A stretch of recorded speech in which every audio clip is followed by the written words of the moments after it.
Oi, bom dia. Hoje a gente vai fazer uma conversa aqui com a Paula Marjorie, que é empresária de mulheres e ela é mãe do Bartô. E a gente vai falar um pouco sobre seletividade alimentar e a gente vai conversar um pouco sobre todas as dificuldades que a gente tem para fazer com que a criança experimente coisas novas, como fazer para ela experimentar coisas novas, como lidar com a recusa. Oi, Saulo, bom dia. Que bom que você entrou. Tô esperando aqui a Paula entrar e aí a gente já começa. E aí a gente vai falar então sobre seletividade alimentar e vamos tentar entender como que ela surge, por que que ela surge, o que que a gente faz para lidar com ela e quais são as consequências, o que traz, né, essa seletividade alimentar para a criança. E vamos só esperar a Paulinha entrar aqui e a gente já começa. Eu queria começar só dando um panorama geral do que é a seletividade alimentar. Hoje tem um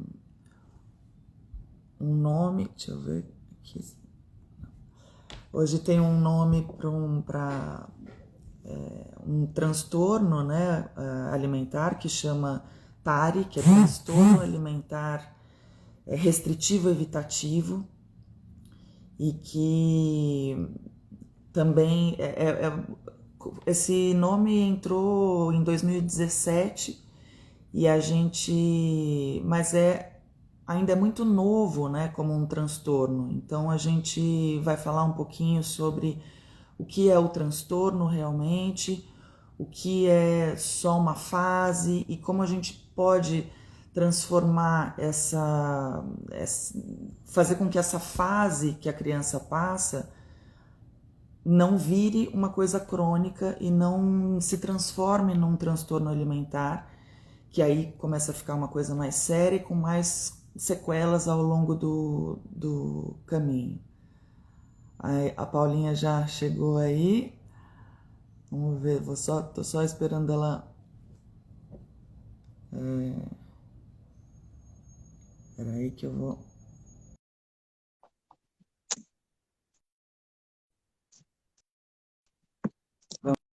Vamos ver. Paula tá entrando. Hello! E, e aí, Oi! Paula, tudo Tudo jóia? bem contigo? Tudo ótimo. Melhor agora que você Melhor chegou. agora, é verdade, é verdade. Uma honra estar aqui para falar de algo tão importante, né? Então, hoje a gente vai. Hoje é papo sério, né?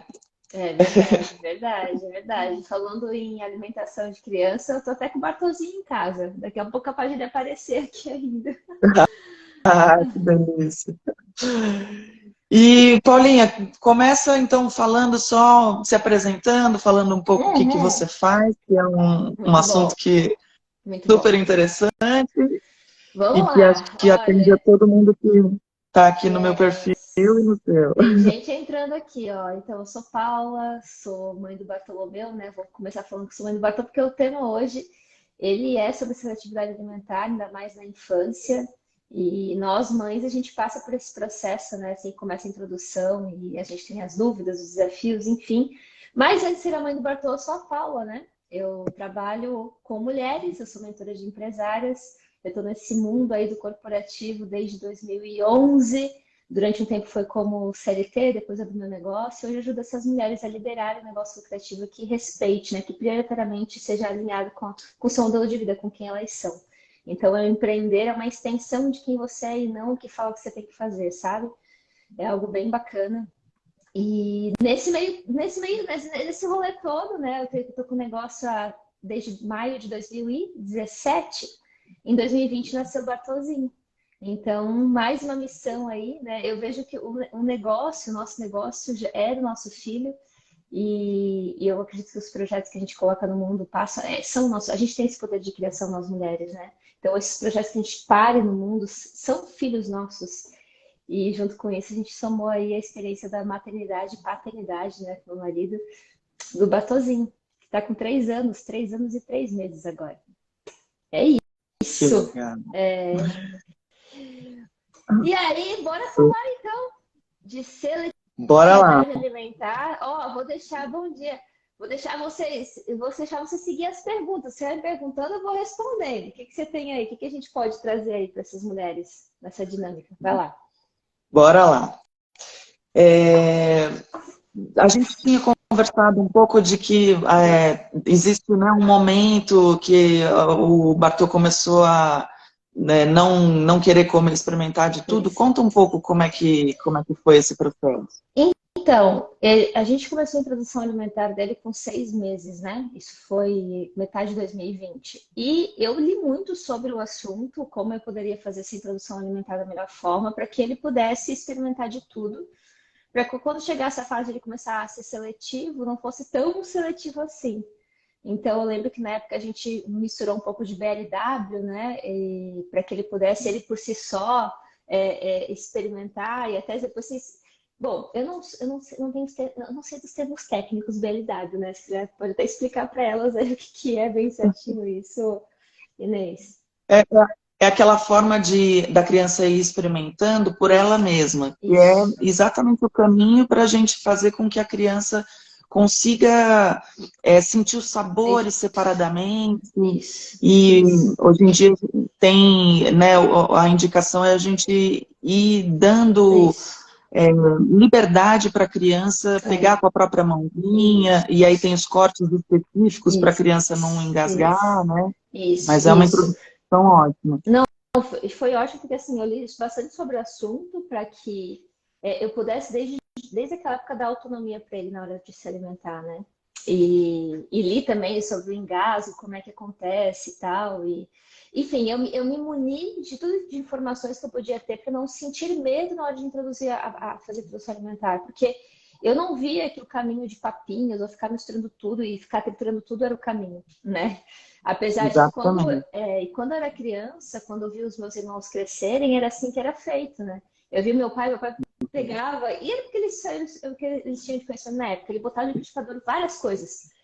E batia tudo, batia tudo. E comprava aqueles, sabe aqueles potinhos que você vai no mercado e tem a papinha pronta? Então ele comprava Uhum. alguns daqueles para ter e depois ele substituía com o que ele batia em casa. E ali você não consegue saber o que é a cenoura, o que é a batata, sabe? Você não tem essa separação de sabores para que o seu paladar se acostume com isso. Então, desde o começo, a gente teve essa preocupação com o Bartô. Era uma lambança. Gente, uma lambança, assim.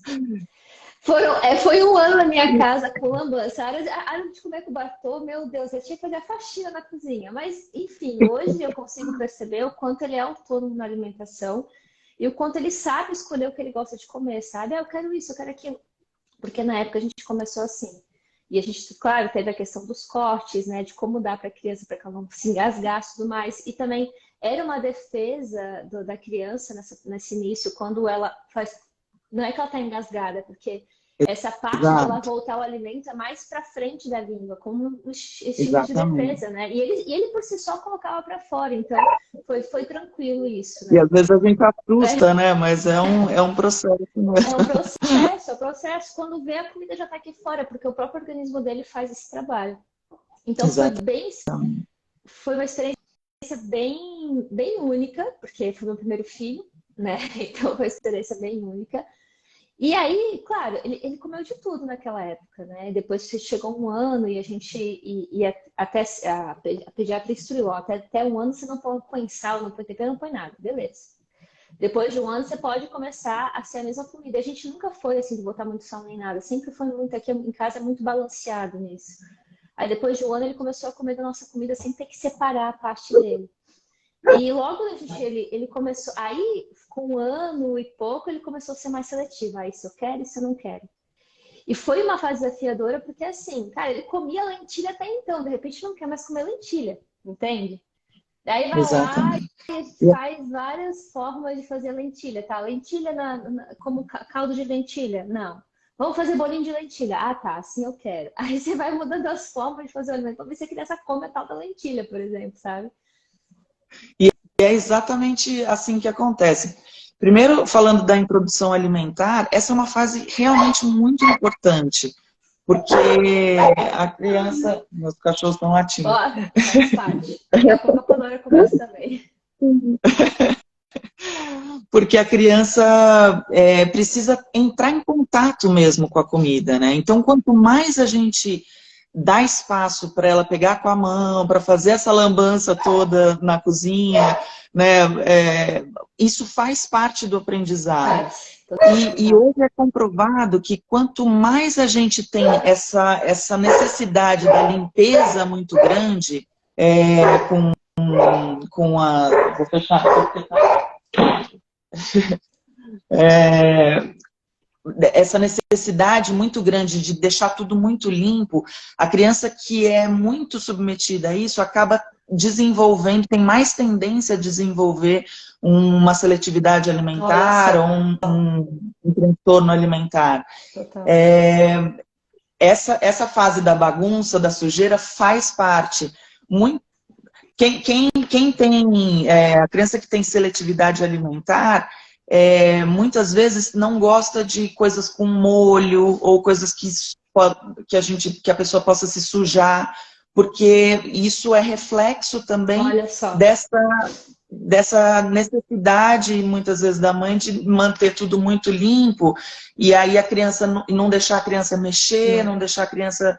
Porque isso faz parte do desenvolvimento Total. dos sentidos todos, né? Total. Então, Total. a criança que tem mais intimidade com mexer na terra, com andar na areia descalça, com mexer na tinta, na massinha, mexer na comida, ela tem muito mais probabilidade de não desenvolver uma seletividade alimentar. Sim. Então, Olha só, interessante isso. esse processo é muito importante para o desenvolvimento da criança. E isso que você falou também é essencial, de não a gente. Uma das questões que leva à seletividade alimentar é uma introdução alimentar equivocada. E aí, quando a gente faz. Primeiro, quando demora demais para introduzir a alimentação mais sólida. Isso. Então, a criança precisa ter, né, essa coisa de fazer tudo batido, tudo misturado, faz com que, exatamente isso que você falou, Sim. faz com que a criança não perceba os sabores diferentes Isso. e não se acostume com as outras, com os sabores específicos de cada coisa. E isso acaba dando, né, gerando um problema mais lá na frente. E nessa fase primeira, assim, em que a criança ainda está na introdução alimentar, muitas vezes vai bem e a gente acha que está, mesmo com a sopinha batida e tal, parece que vai tudo bem. Mas daqui a um tempo, né, essa fase que você falou que o Bartô entrou, toda criança entra. Sim. Que até tem médicos que chamam de anorexia natural, porque a criança vem com uma necessidade muito grande de, né, ela está num pico de crescimento do cérebro, do corpo, tudo. Então ela precisa de muitos nutrientes, Sim. ela tem, né, uma voracidade que é diferente depois, a partir do 1 ano e meio, 2 anos, Sim. até os 4 anos pode surgir essa fase da anorexia natural, onde a criança começa a ser mais seletiva, comia lentilha, de repente, de uma hora para outra, não come mais. Sim. E é nessa fase. E é muito louco assim, Pode falar. porque tem esse tempo ali que ele não quis mais, agora daí depois ele volta, né? Passa aquela fase ali de que não quer, daquele jeito, daí depois volta a comer.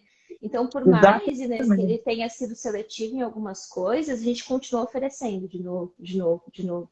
Sabe? Porque depois, uma hora a pessoa, ela engata, entende? Acho que esse negócio de oferecer também é importante, né? Continuar oferecendo. Não achar que, não fiz uma vez, não vou mais oferecer. Não, continua oferecendo que uma hora vai comer de novo. É exatamente isso. E é por isso que é importante a gente se preparar mesmo para essa fase, né? Porque entender que é uma fase. que a gente vai...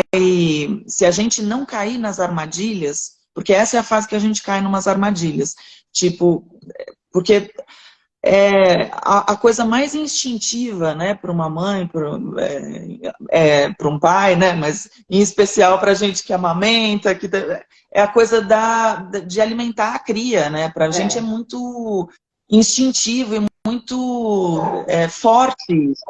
E aí, nesse momento que a criança entra nessa fase, que de repente para de comer o que ela comia, é o momento que os pais se desesperam e aí começa a entrar nessas armadilhas, tipo, substituir. A criança não quer comer aquilo, né, o que você apresenta, aí você volta para a cozinha e faz nuggets e batata sorriso, porque isso a criança vai comer.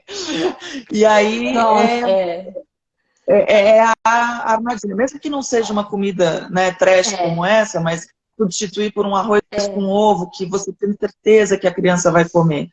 A questão é exatamente isso que você fez, é continuar é, apresentando os é. alimentos, né? E Em uma coisa formas que, total, diferentes.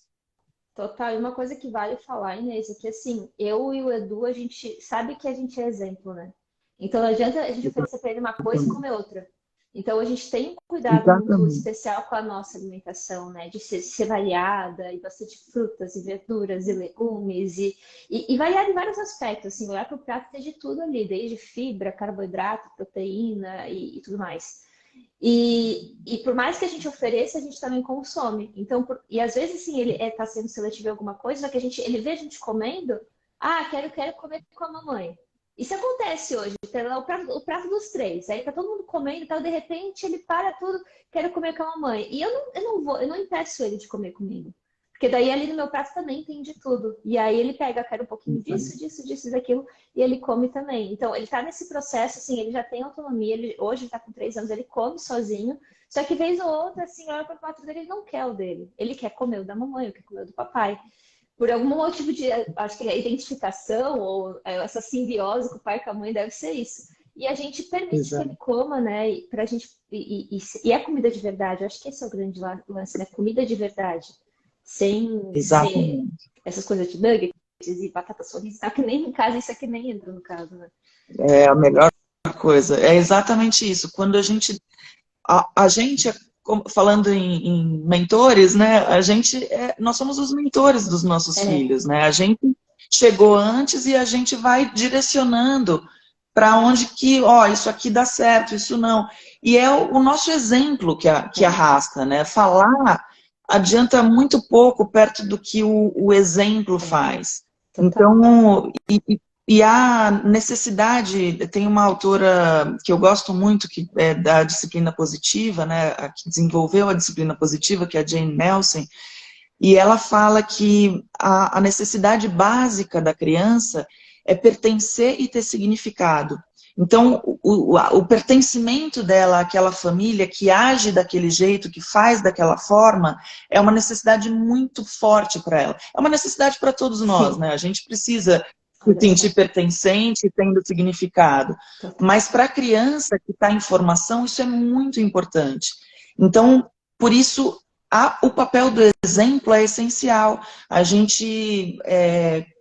Quando a gente coloca no nosso prato várias coisas, mesmo que a criança esteja passando por essa fase de seletividade e tudo, ela vai se espelhando na Vai, gente e total, como ela quer pertencer e ter significado para aquele grupo, que é aquela família para a qual ela pertence, total, ela vai imitar os comportamentos. total. Então, e o Pra, exemplo é definitivamente a melhor ferramenta pedagógica que tem. nossa, falando isso, eu lembro, por exemplo, eu e o Edu, a gente toma todo dia de manhã um shot de limão com água morna, né? Eu e o Edu. E, cara, não tem um gosto bom. É limão, entende? Limão. Eu passo assim rasgando. E o Bartô adora tomar junto. Ele pega até também faz assim, né? Porque a gente faz essa cara também pra tomar, pra pertencer àquele momento, sabe? Não é uma coisa deliciosa. Tipo, é azedo, mas ele toma junto. Então, é Exatamente. bem isso, cara. É bem isso, é bem isso. E, e a criança quanto menor, menos ela tem contato com as coisas, né, cheias de aditivo, de Isso. gordura, sal, açúcar, que vão Isso. mudando a percepção do paladar. Total. Então, a gente introduzir nessa fase alimentos que a gente acha, né, nossa, a criança não vai gostar porque é azedo, porque é com iogurte natural, sem açúcar. A criança não conhece o danoninho. Então, E é só o que ele toma aqui em casa, olha que interessante. olha Esse iogurte natural, só. só que ele toma. E, cara, ele já tomou outro, já. Uma vez ele foi lá no meu avô, e meu avô tem agora um danoninho que você chupa o danoninho. Não sei se você já viu no mercado. Uhum. Aí, obviamente, meu avô deu pra ele. Ele gostou do danoninho, né? Só que aqui em casa o que entra é o iogurte natural. E ele sabe, ele tá acostumado com isso, porque desde criança foi assim. E uma coisa que você está falando é importante isso, né? A gente começar desde cedo e a repetição, né? E a constância no que a gente decide com a criança, no que ela vai comer, no como ela vai comer, em como a gente come. O Bartoli já comeu doce? Já. Só que é a exceção da exceção. Ah, vamos no shopping e a gente vai tomar um sorvete em família. Aí tem um sorvete, mas não tem sorvete em casa, entende? Não é uma coisa comum. Né, filhote? Olha quem chegou. Oi, Ah, olha esse lindão. Oi, que olha lindo que só. você tá, rapaz! Olha, o que tem aqui na sua blusa? É uma letra? Letra W?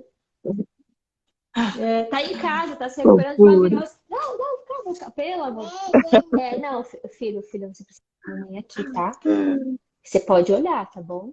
Tá bom? Se você, se você clicar ali, você vai estragar todo o filtro, vai dar ruim. Daí depois a gente brinca de filtro, tá bom? Ah, papai. Lindeza. Papai, depois a mamãe vai lá. O que o papai tá fazendo? Mas é exatamente isso mesmo, né? Quanto mais a criança vai sendo exposta a coisas diferentes, a paladares diferentes, mais ela vai ser estimulada a Total. desenvolver o paladar. Eu brinco que o Total. paladar é que nem um músculo, né? Que a gente tem que exercitar como o músculo da academia. A gente precisa, não é um músculo de verdade, mas a gente precisa exercitar o desenvolvimento do paladar na criança. E é um processo. Total. Exatamente como né, aprender a falar obrigado, aprender a dormir, aprender a ler. O paladar também é um desenvolvimento, né, Bartô? Total, total, total. E interessante você falar, eu descobri isso agora, mas só falando com uma cliente minha, e ela comentou que a ginecologista dela, na época, quando ela estava grávida, falou que entre o terceiro e quarto mês da gestação, o que a mãe mais come já interfere nessa criação do paladar da criança, na barriga, entre o terceiro e quarto mês. Interessante isso, eu não sabia.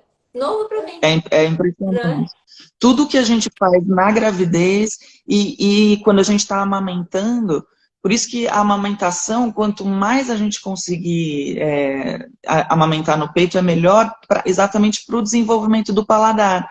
Porque o que a gente come interfere no cheiro, no gosto do leite. Total. Então, a criança que mama no peito começa desde pequena a ter variações de sabores, que é diferente da fórmula, que às vezes não tem jeito né, não tem o que fazer. Mas quando a mãe pode amamentar, quanto mais melhor, porque não só porque é o alimento, né, mais completo que tem, como porque a criança vai tendo contato com esses cheiros e sabores diferentes. Total. Então, é impressionante como tudo que a gente faz, depois que a gente vira mãe, depois que a gente engravida, tudo que a gente faz interfere, né? Total, o que a gente faz, o que a gente sente, o que a Todas gente as nossas pensa, decisões, tudo. E você tá falando tudo. da amamentação, é muito louco, porque o Bartoli mama até hoje. Claro que hoje não é mais livre demanda, existem os 2 horários que ele faz no dia, né, filhote? Tá aqui assistindo a live. Que delícia essa conexão, né? E, cara, eu vejo assim o quanto ajuda, né? Não só na questão da alimentação dele, mas até quando ele, por exemplo, tá com virose, né? O quanto isso ajuda até não trazer de volta, né? Porque até o leite Exatamente, muda com os anticorpos para ajudarem aí na defesa do corpo. Então, a amamentação exatamente. ela é muito poderosa. É muito E, e poderoso. para o meu E a, e falando na amamentação, quando ele saiu de um ano para. Porque até um ano a criança, o principal é o leite materno. Depois é que a gente troca, né? Que o principal é a comida, depois o leite materno. Foi uma transição desafiadora a gente fazer essa transição lá atrás, sabe? De mamar menos para comer mais, trazer mais comida do que a amamentação. E foi bem ali que a seletividade começou a acontecer. E eu te falo isso, Inês, porque talvez quem está assistindo está passando por isso, né? é, exatamente. E é Que... um, E aí eu quero te Oiê. perguntar, para quem está ouvindo, o que a pessoa pode fazer quando está nessa transição? Passou de um ano, agora a alimentação é o primeiro, né? O que ela pode fazer? A gente meio que, por tanta gente ler, a gente foi seguindo, né? Mas nem todo mundo tem tanta informação para conseguir, por si só, sair desse rolê. Mas o que ela pode fazer para essa seletividade alimentar não ser um impactante, né? Na vida da criança e da família também? Assim, o primeiro passo é não se desesperar, porque a hora que a mãe se desespera, né, de querer dar alimentação independente de qualquer coisa, é o momento que a gente cai nessas armadilhas. Então, e com calma, o processo de introdução alimentar e o processo de fazer essa transição do leite para o alimento sólido é um processo.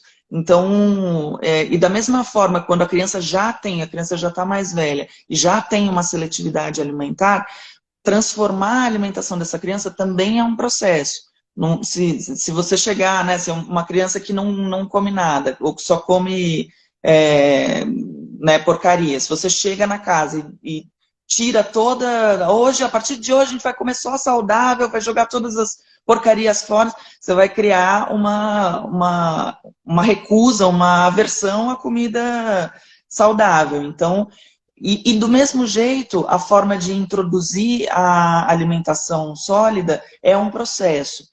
E é exatamente isso que você falou que você foi fazendo. Primeiro, a gente vai vai introduzindo alguns alimentos, né,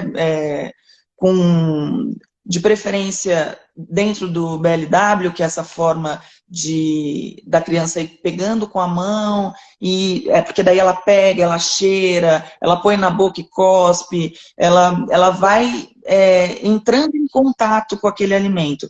E sempre de uma forma leve e divertida. Quanto mais a gente tiver ansiosa e forçar, brigar, ou né, impedir a criança de pegar com a mão, mais vai ser complicada essa introdução e mais provável de que essa seletividade acabe sendo não só uma fase, mas um processo que acaba perdurando.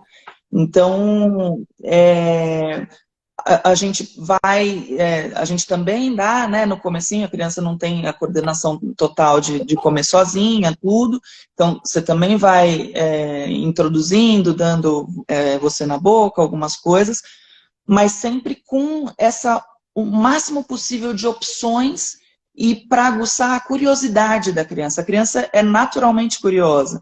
Então, quando a gente estimula esse lado que já faz parte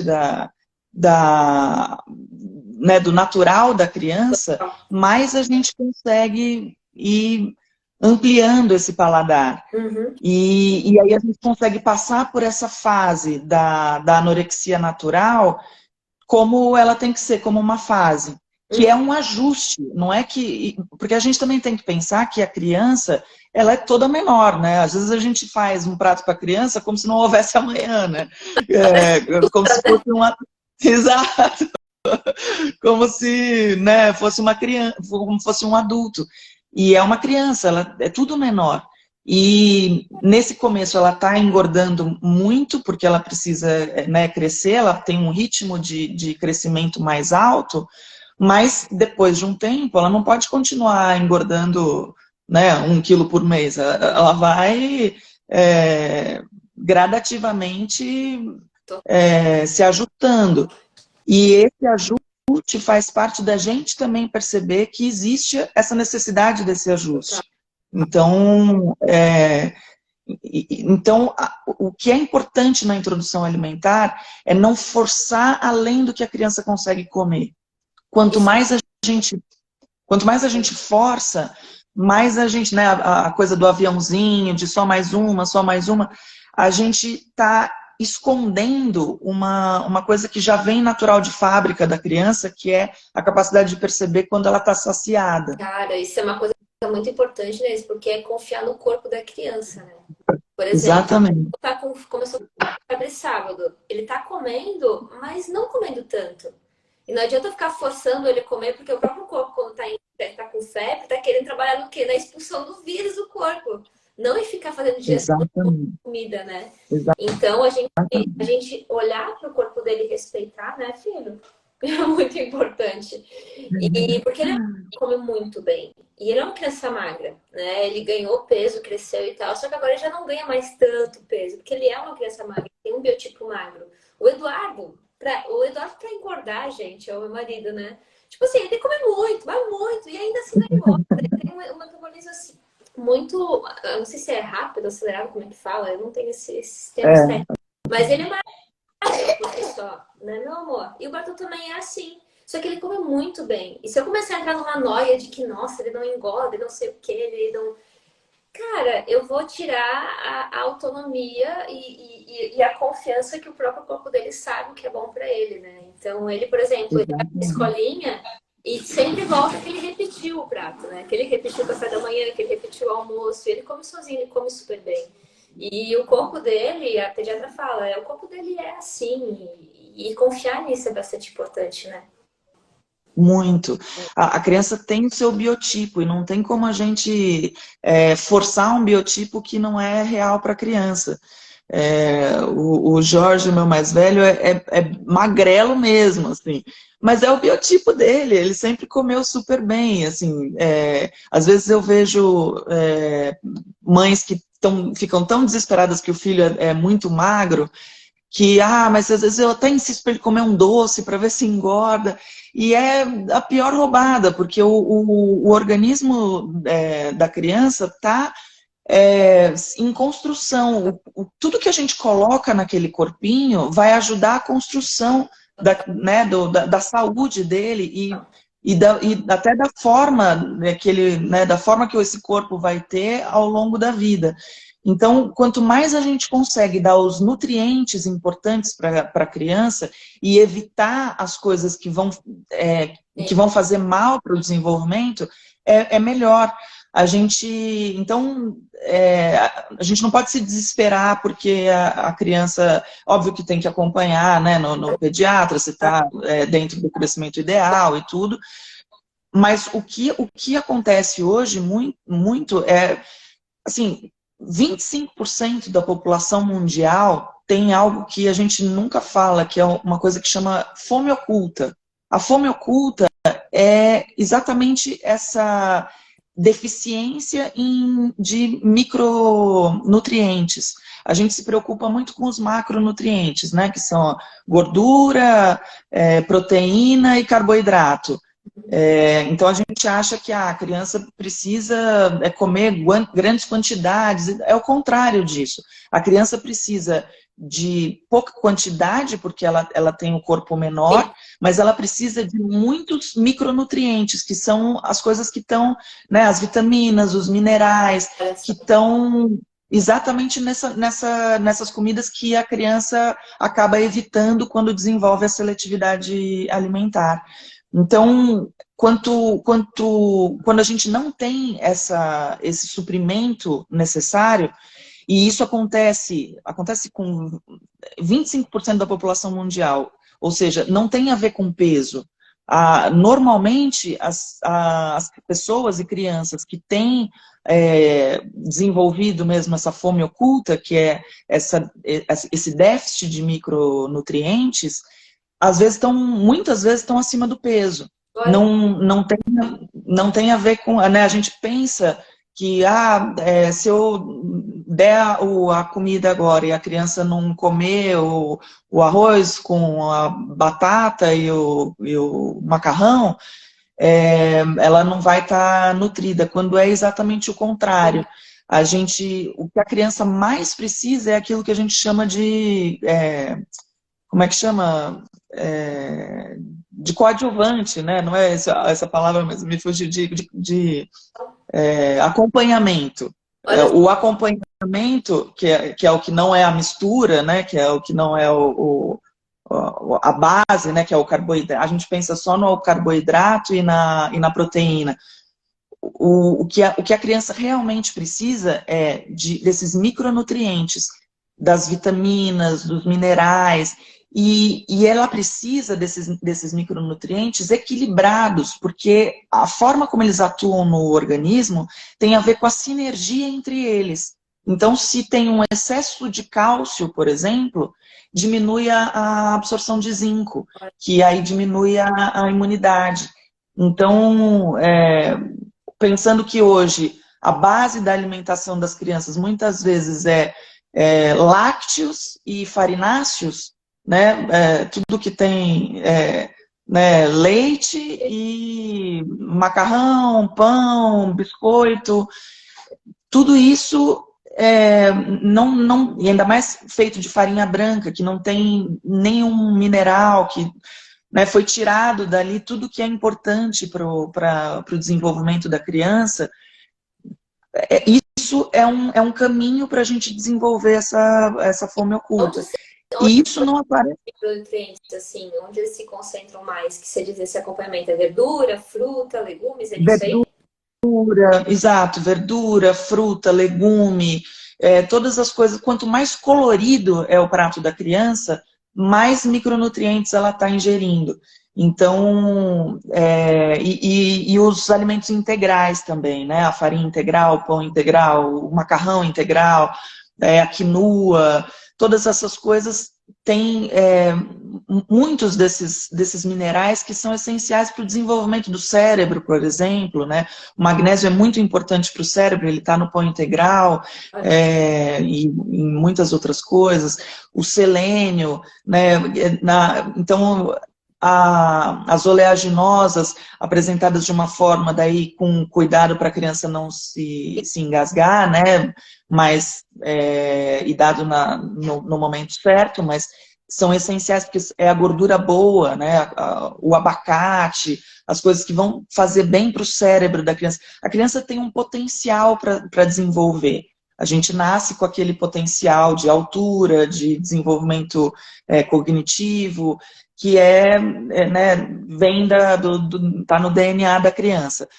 Mas a gente vai dar condições ou não para esse potencial atingir o seu máximo. Se a gente não dá o combustível para a criança desenvolver o máximo potencial, ela não vai conseguir chegar lá. E isso é no processo de crescimento. Então, não adianta a gente fazer isso depois, a gente precisa, nesse momento que a criança está, pelo menos não, óbvio que adianta para a pessoa, né, melhorar a alimentação sempre é bom e não importa o momento que você esteja, mudar a alimentação é importante. Mas esse momento do crescimento é muito importante por um outro aspecto, que é esse desenvolvimento de tudo que ela tem de potencial. Então, às vezes, a gente acha que a criança não está indo bem na escola porque é muito agitada, porque às vezes você vai olhar, a alimentação está ruim. E aí ela não tem o que ela precisa para o cérebro funcionar de uma forma ideal, ela não está ingerindo a quantidade necessária de água para fazer com que ela tenha capacidade de concentração. Então, tudo isso influi em todos os aspectos. A alimentação é a base para o desenvolvimento de todas as outras coisas, né? Do lado cognitivo, de ir bem na escola, de criar músculos, de fortalecer os ossos, o funcionamento de todos os órgãos. Então, a questão é não se desesperar na hora que a criança não come e pensar que né, o ser humano pode ficar, não uma criança, óbvio, mas um ser humano pode ficar 50 dias sem ingerir nada, e isso pode não ter uma repercussão concreta no desenvolvimento dela. Ao passo que quando a pessoa, ao invés de comer aquilo que ela precisa, ela só se alimenta de bobagem, ela está construindo uma coisa que vai fatalmente dar algum problema lá na frente. Então, toda vez que a criança se recusa a comer ou come pouco, é importante a gente não se desesperar e não substituir por coisas né, que são palatáveis e tudo, porque aí você está caindo numa armadilha que pode não aparecer agora, mas e até porque os sintomas da fome oculta são muito dispersos, só aparecem quando está muito... quando esses micronutrientes estão muito lá embaixo e aparece de formas diferentes, porque uma debilidade em um micronutriente dá um sintoma, debilidade no outro dá outro sintoma, mas em geral são sintomas que são muito fáceis de não perceber, que é falta de concentração, compulsão por comer, né, bobagens, que é, né, a unha fraca, que aí já é bem avançado, o cabelo cai, mas antes disso tem um monte de outros sintomas que são meio imperceptíveis. Então, cuidar dessa seletividade alimentar é muito importante para a gente não desenvolver esse tipo de coisa. Eu tenho na minha mentoria, que eu oriento pais e mães que têm essas questões de seletividade alimentar, de que a criança não come e tudo, eu brinco tem um acróstico, né, que é o ABCD do paladar, que é o A de ampliar o paladar. Então, o que a gente pode fazer para fazer com que essa criança experimente novas coisas? Então, tem várias formas de, no dia a dia, a gente fazer brincadeiras, apresentar coisas diferentes, né, em apresentações diferentes, cozinhar de uma forma mais atrativa, porque a criança, né, não só a criança, mas todo mundo começa a comer pelo olhar e pelo cheiro, né? A gente já começa a salivar quando a gente sente o cheiro. E isso é um fator importante na seletividade alimentar. A criança já recusa a comida só por sentir o cheiro e ver. Ela já, não, isso eu não gosto. Então, e aí entra aí tem o B de brincar, que é você deixar o mais leve possível essa alimentação da criança, usar da linguagem universal da criança, que é a brincadeira, né, para fazer essa introdução, principalmente das coisas que ela ainda não come. Então, eu faço várias brincadeiras, ensino várias brincadeiras bobas e muito fáceis de fazer para o dia a dia, para a hora da refeição e para fora dela. O C de cozinhar e comprar, então o que a gente pode fazer, primeiro no dia a dia corrido, porque eu também sou mãe de 2, sei, né, trabalho pra caramba e sei como é difícil a gente manter uma alimentação saudável sem recorrer às coisas já prontas e tudo, então como fazer isso de uma forma saudável, e o D de diminuir as porcarias, então como fazer para a gente ter o controle dessa alimentação para que não seja uma coisa desregrada e que a criança só coma coisas que são altamente palatáveis, né? Maravilhoso. Então, Maravilhoso. e é um processo, né? É uma transformação que vai acontecendo aos poucos, mas como ela vai aos poucos, ela tem uma solidez muito maior. Então, não é uma dieta, não é uma forma de fazer com que a criança transforme a alimentação. E quanto mais cedo, melhor, que você já trabalha, você já atua no caráter preventivo de problemas que podem acontecer por não fazer isso, né? Então, a alimentação, ela atua, como você falou, no longo prazo. Por exemplo, até o que a gente adulto, que a gente come hoje, vai interferir do daqui para frente, né, na nossa vida, né? E é muito louco. Exatamente. É a base, é que a gente coloca para dentro. Então, eu agora falando da minha pessoa, eu já tive fase da minha vida que eu tinha compulsão alimentar, há muitos anos atrás, né? E era um sintoma do quanto estava afastada de quem eu era. Olha só que loucura, né? Quando eu estava na comida. E o quanto Ah, essa compulsão interfere em tudo, né? No nosso corpo, na nossa autoestima, na nossa autoconfiança, na nossa energia, na nossa vitalidade. Então, se a gente pode proporcionar o melhor para o nosso filho desde de cedo, isso muda o futuro dele, o adulto. A gente está construindo o adulto, né? Não é nem a criança, é o adulto. exatamente. Gente, é muito louco isso. É exatamente isso.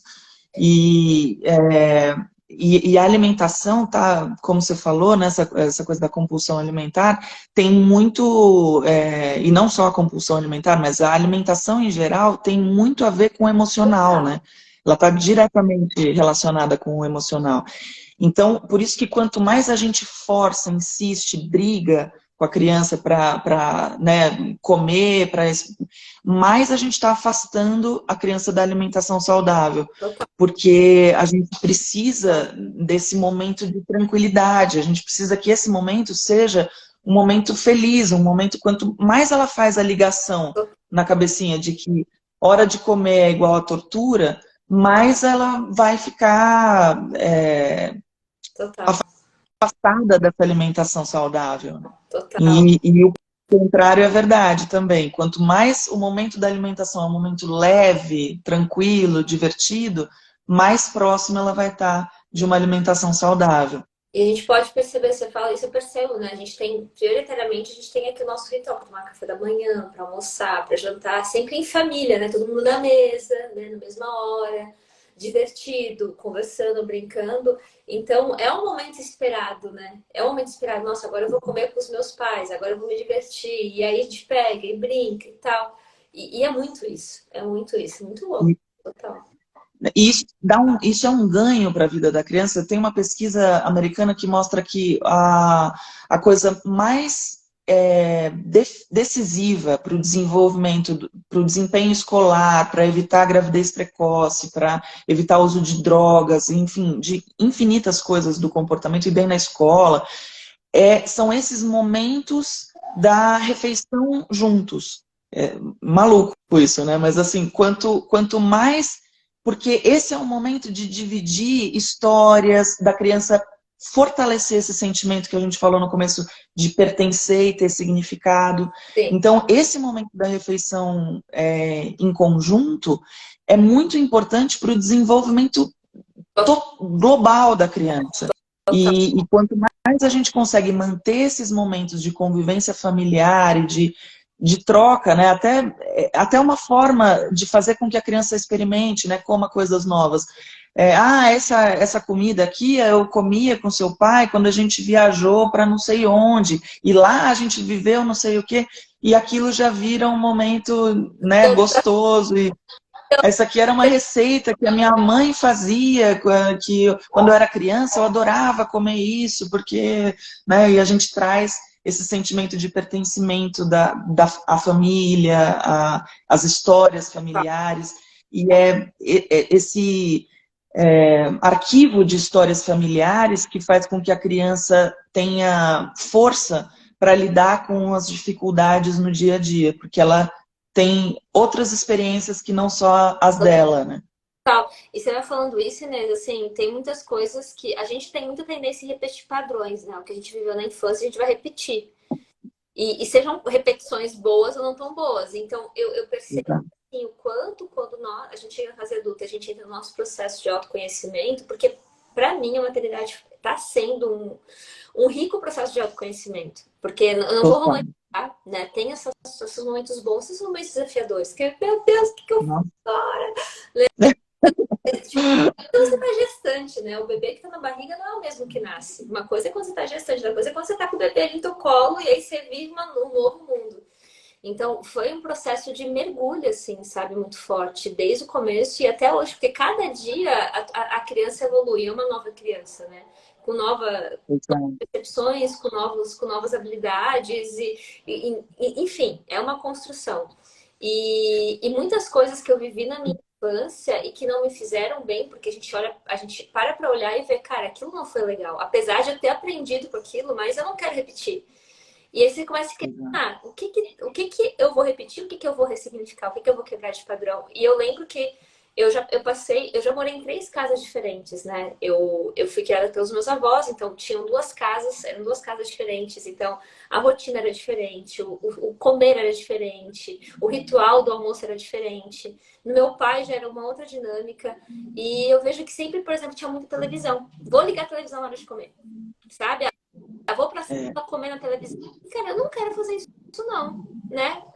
Primeiro que a gente não tem nem televisão, a gente até tem televisão, mas pra ver um seriado, um filme em família no domingo, a gente não liga a televisão aqui em casa. E da minha infância inteira era televisão. A minha avó, ela tinha 2 televisões ligadas o dia inteiro, assim. Sempre tinha que ter televisão. E foi uma coisa que eu escolhi não ter mais. E eu vejo E é muito uma a coisa sintonia na mesa, porque quando a televisão tá ligada, tá todo mundo comendo olhando pra televisão. E quando não tem televisão, cara, é presença, sabe? É você, concordando. é louco isso. E é exatamente isso. Quando você. O uso da TV, das telas, para a gente estimular a criança a comer, é um falso. Né, é uma coisa que cria o contrário, cria uma dependência. A criança não percebe daí o momento de saciedade, porque ela está distraída com a TV, então camufla isso na criança.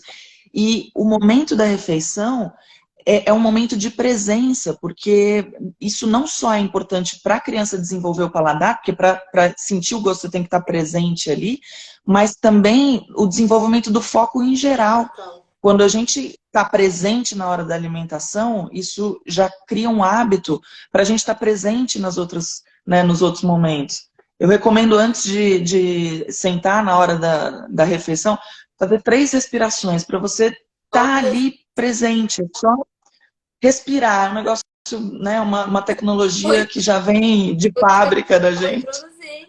É verdade, né? É verdade, é E, verdade. e que aí você volta para aquele momento, né? Porque a gente está na correria louca de fazer comida, colocar na mesa, fazer a criança comer, não, vamos logo que a gente está com pressa.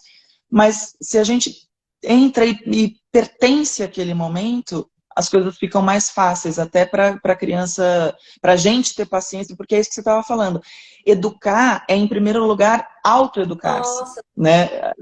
A gente precisa, a gente conseguir primeiro controlar o nosso emocional para que aí a gente consiga ajudar a criança. não.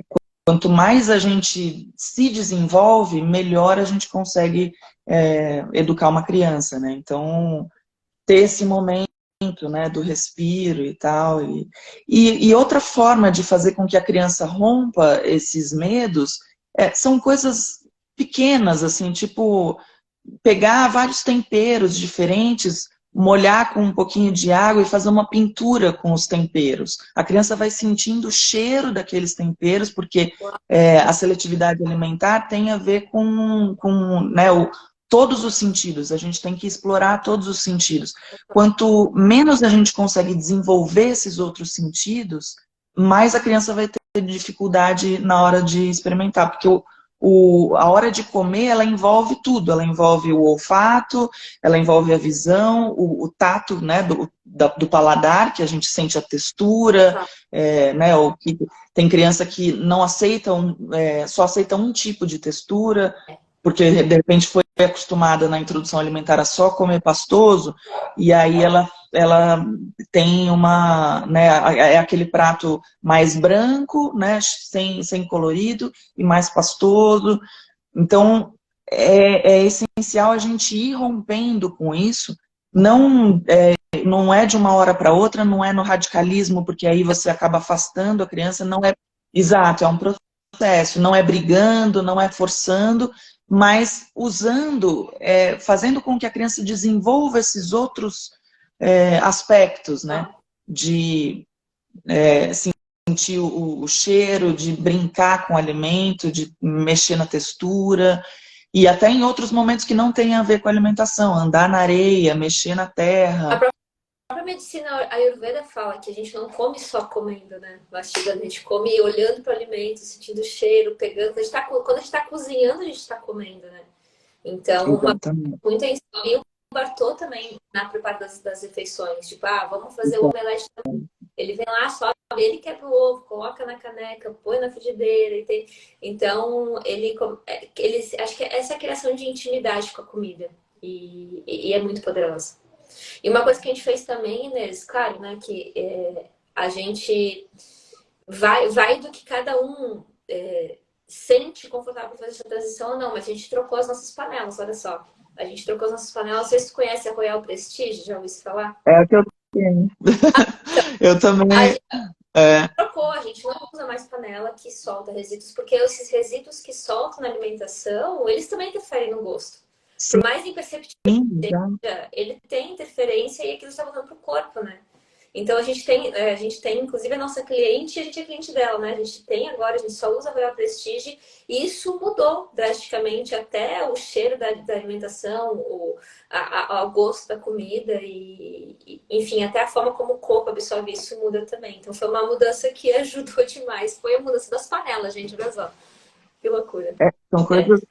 é, aliás, ela tem uma forma de preparação que, aliás, é mais rápida, né? Eu gosto muito, eu uso, para mim, Um arroz, esse fazer um arroz. Nossa, otimiza um tempo. é super rápido. Vale a pena. Facilita muito, vale a pena investir. E isso que você estava falando sobre a gente colocar, né, estimular essas outras coisas que parecem bobas, né? E, por exemplo, levar a criança para cozinhar junto com a gente. Às vezes a gente, né, faz bagunça, não quer, a gente quer rapidez, mas no momento que você esteja mais tranquilo, levar a criança para cozinhar junto com você é um super ganho na alimentação da criança, porque é isso que você estava falando, quanto mais intimidade a criança tem com o alimento, menos medo ela tem. Tudo que a gente tem mais intimidade, a gente não tem tanto medo. Quanto menos intimidade, mais é aquilo, opa, o que é isso, né? Então, trazer a criança para o cotidiano de preparar as refeições, deixar ela brincar junto com você ali, né, enquanto você está cozinhando, ela está mexendo, você pega uma beterraba, faz 2 buraquinhos na beterraba, uma boquinha e carimba o papel, vira um carimbo de tinta natural.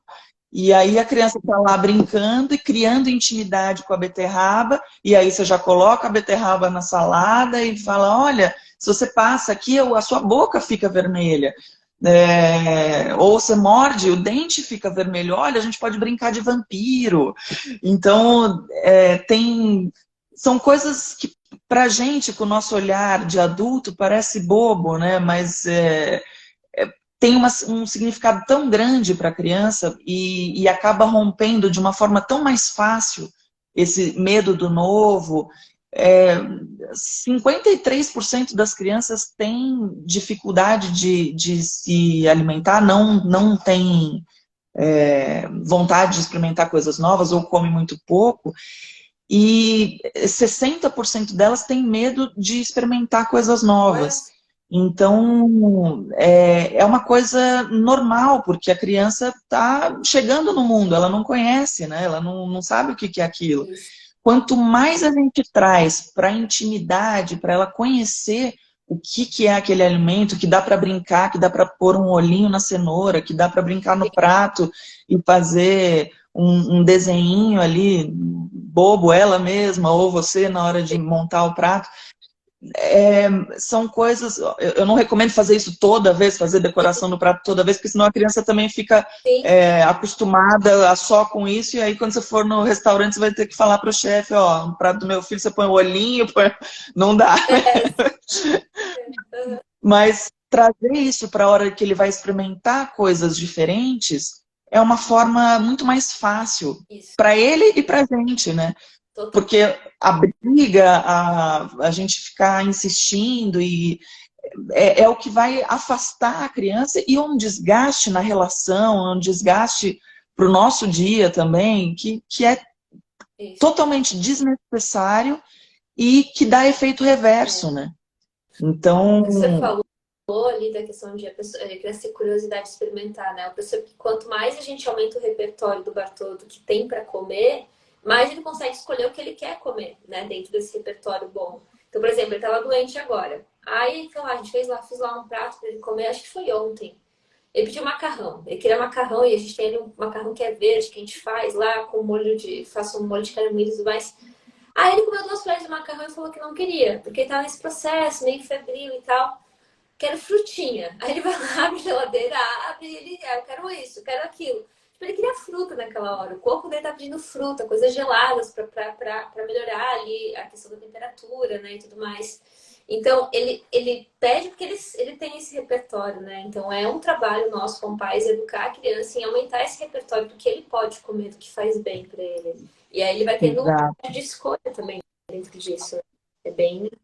E aí você falou de duas coisas que são muito importantes. Primeiro é desenvolver a autonomia da criança. Quanto mais autonomia a criança tem, mais autoestima ela tem, porque ela se sente capaz. Então, a construção da autonomia está diretamente relacionada à construção da autoestima. Quanto mais a gente desenvolve essa autonomia, melhor para a criança. E aí você entra numa outra questão, que é a gente preparar o ambiente alimentar dessa criança. Então, se na nossa despensa não tem um monte de chocolate, um monte de bolacha recheada, é impossível para a gente abrir a despensa, olhar e falar, não, eu não vou comer. Você aguenta uma, duas, três vezes. Na quarta, que você está mais nervosa, que chegou o fim do dia, você está irritado, você vai lá e cata o chocolate, porque tem na sua despensa. Então, preparar o ambiente com coisas que sejam saudáveis e estimular essa autonomia, são duas coisas que têm que andar juntas, porque ao mesmo tempo, se a criança tem muita autonomia num ambiente onde só tem porcaria e não tem comida boa, ela obviamente não vai escolher aquilo que faz, né, aquilo que ela não está acostumada e aquilo que vai fazer bem, em detrimento da coisa que ela está acostumada, que ela sabe que é super palatável e que... Então, não dá para pôr para competir o chocolate com né? Ah, né? Chocolate. Eu sou... A Exato. gente, quando tem chocolate em casa, a gente, claro, a gente escolhe aquele de 60% para mais, assim. E é um Exato. que reeducou, eu, Edu, porque a gente sabia, cara, no dia que a gente ter filho, a gente precisa se reeducar em vários aspectos para que a gente não passe essa nossa falha na alimentação que a gente teve para nossos filhos. Eu lembro que quando eu era criança, meu lanche para a escola era um pacote de bolacha recheada. Olha só. Então, todo dia eu levava um pacote de bolacha recheada pra escola, e comia mini pizza. E aí eu acordava e minha avó fazia uma patada de farinha láctea pra mim, cheia de açúcar. Eu tava arrasando naquela época, eu tomava capilé. Então, a minha época era mingau de farinha láctea, capilé, bolacha recheada, todas essas coisas aí. McDonald's. E aí você vê, aí a gente passa pela experiência de compulsão alimentar e vê que o nosso corpo ele perde energia, né? Perde vitalidade com isso, aí você muda, né? Aí você muda, a gente muda a nossa vida para a gente poder ser exemplo pros filhos. É uma quebra de padrão total. Exatamente. E é esse exemplo e preparar esse ambiente de uma forma saudável, que não tenha, né, muitas opções para que a criança continue experimentando e que ela tenha abertura para, né, abre a geladeira, a primeira coisa que tem na prateleira são legumes cortadinhos, uma fruta lavada, que aí fica mais fácil, e isso vai estimulando que ela experimente, e aí ela não tem como trocar uma coisa boa por uma ruim, ela vai trocar uma boa por outra boa.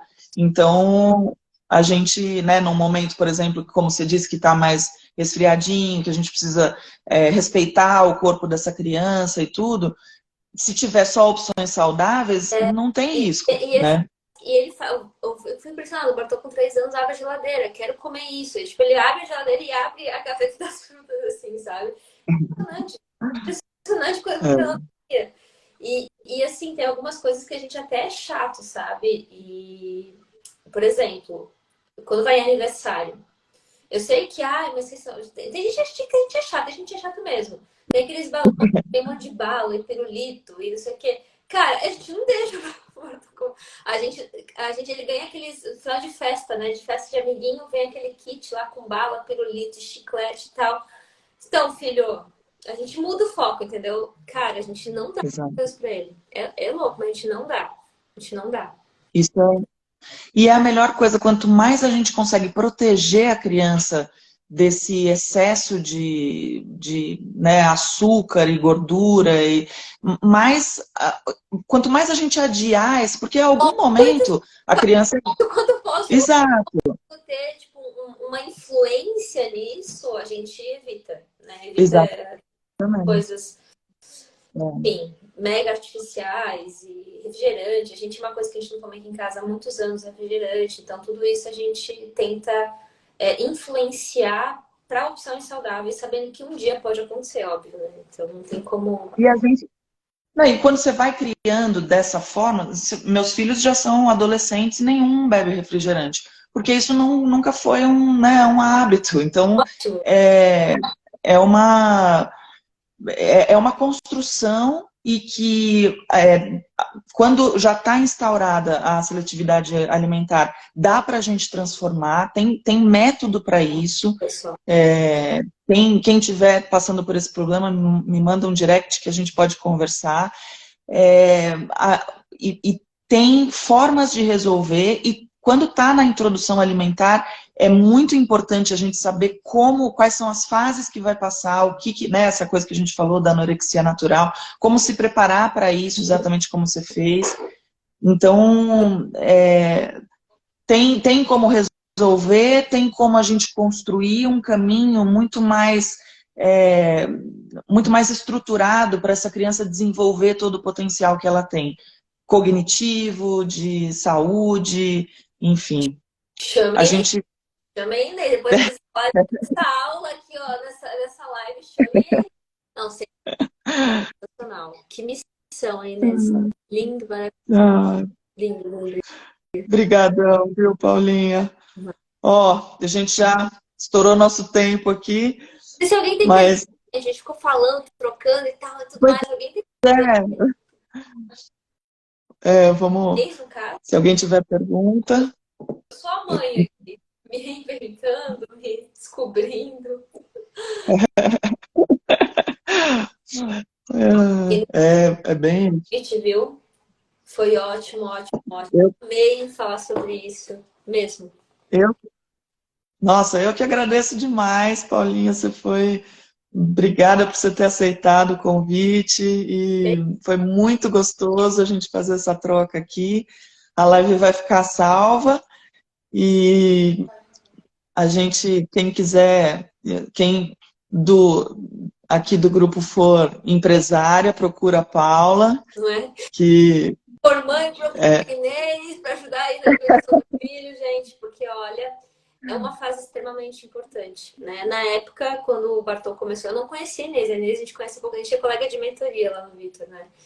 E, cara, se tem alguém como a Inês que pode te dar o caminho das pedras, é muito mais vantajoso do que você ter que ficar pegando informação de tudo quanto é canto. Foi o que eu fiz lá atrás, né?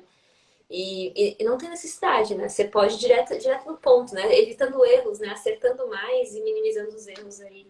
Porque o que você faz pelo seu filho hoje... É um atalho, né? É um atalho total. A gente ganha tempo e tempo na educação dos filhos é essencial, né? Tá. Obrigada, viu, Inês? Obrigada. Obrigadão, Paulinha. E por mais lives suas aqui falando sobre esse assunto tão primordial, tá bom?